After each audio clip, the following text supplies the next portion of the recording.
ఫ్లాక్సినాసిన్ హెలిపిలిఫికేషన్. ఇదేంటిది? శంకర్ దాదా సినిమాలో megastar doctor getup లో చేతిలోకి ఎక్స్రే పట్టుకుని ఏదో జబ్బు పేరు చెప్తారే అలా ఉంది అనుకుంటున్నారా? కాదు. ఇది ఇంగ్లీష్ లో అతి పొడవైన పదాలలో ఒకటి.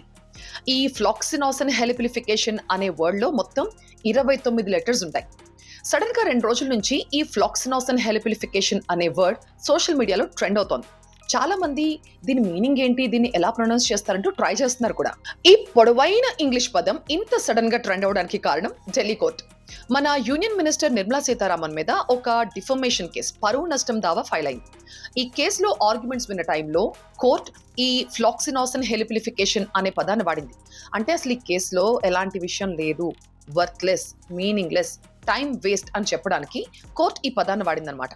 అంటే ఈ ఫ్లాక్సినాసిన్ హెలిపిలిఫికేషన్ అంటే మీనింగ్ వర్త్లెస్. నిజానికి ఇలాంటి కాంప్లెక్స్ ఇంగ్లీష్ వర్డ్స్ ని మనం కాంగ్రెస్ ఎంపీ శశి థరూర్ నుంచి ఎక్కువ వింటూ ఉంటాం కదా. అయితే ఈ ఫ్లాక్సినాసిన్ హెలిపిలిఫికేషన్ ని 2018 లో ఫస్ట్ టైం విన్నది కూడా శశి థరూర్ నోట్ నుంచే. ఆయన రాసిన ది పారాడాక్సికల్ ప్రైమ్ మినిస్టర్ అని ఒక బుక్ గురించి మాట్లాడుతూ ఆయన ఈ ఫ్లాక్సినాసిన్ హెలిపిలిఫికేషన్ అనే పదాన్ని వాడారు. అప్పుడు కూడా ఇది ఫుల్ ట్రెండ్ అయింది. మళ్ళీ ఇప్పుడు ఢిల్లీ కోర్టు పుణ్యమని ఇంకొకసారి ట్రెండింగ్ లోకి వచ్చింది. అయినా ఇంగ్లీష్ లో ఇలాంటి పొడవైన పదాలు చాలానే ఉన్నాయి. టాప్ 5 లాంగెస్ట్ ఇంగ్లీష్ వర్డ్స్ గనక తీసుకుంటే ఈ ఫ్లాక్సినాసిన్ హెలిపిలిఫికేషన్ 5th ప్లేస్ లో ఉంది.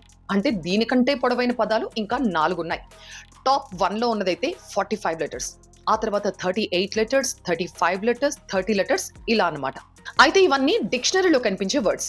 కానీ వీటన్నిటికీ బాప్ లాంటి ఇంకొక ఇంగ్లీష్ వర్డ్ ఉంది. టైటిన్ అని, ఇదొక ప్రోటీన్.